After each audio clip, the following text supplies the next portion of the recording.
সমুদ্রে গিয়ে একবারও স্যান্ড কাসেল বানাইনি এমন মনে হয় কেউ নেই। আমরা মোহনা থেকে যে চিংড়ি কাঁকড়া কিনে রান্না করতে দিয়েছি সেটা দিয়ে হবে আজকের লাঞ্চ।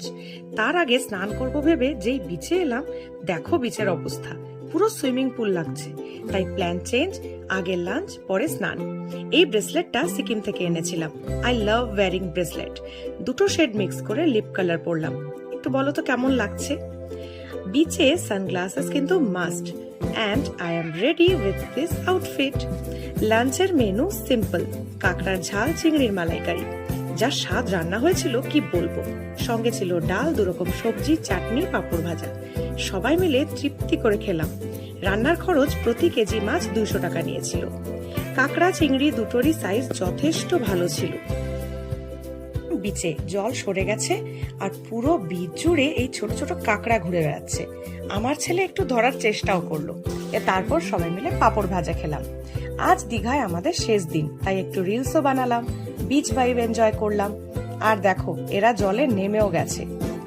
আমি আর জলে নামবো না ডিসাইড করেছি, তাই পাড়েই হাঁটাহাঁটি করলাম আর কিছু মোমেন্টস ক্যাপচার করলাম।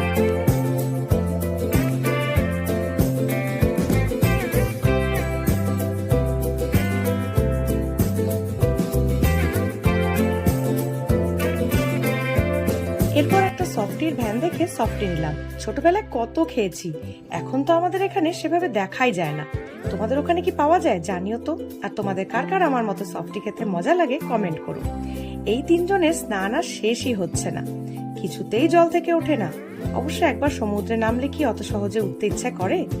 দিন পড়ে এসেছে, এখন চলছে স্যান্ড কাসেল বানানো, কিন্তু বালু তো পুরো কাদা হয়ে আছে।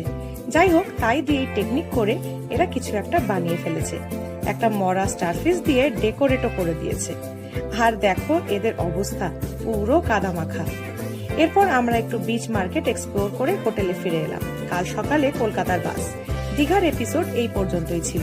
দেখা হবে নেক্সট একটা ইন্টারেস্টিং ব্লগে। Till then, by.